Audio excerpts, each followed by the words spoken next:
খবর ছড়িয়ে পড়েছে সারা ওয়েস্ট বেঙ্গল জুড়ে। বাবরি মসজিদ নির্মাণকে কেন্দ্র করে উঠছে বড় প্রশ্ন।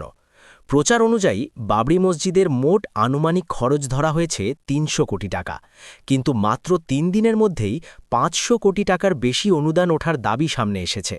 আজ ২রা জানুয়ারি ২০২৬।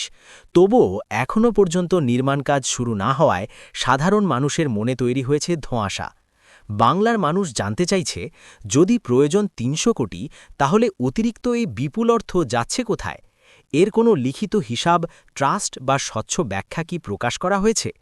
এমন পরিস্থিতিতে প্রশ্ন উঠছে, বাবরি মসজিদ নির্মাণের নাম করে কি কোনো রাজনৈতিক কার্যকলাপ শুরু হয়েছে, নাকি সবকিছুই হবে নিয়ম মেনে স্বচ্ছতার সঙ্গে? এর স্পষ্ট জবাব চাইছে বাংলা। এখন বাংলার মানুষের একটাই দাবি, পরিষ্কার উত্তর, স্বচ্ছ হিসাব আর দায়িত্বশীল ব্যাখ্যা।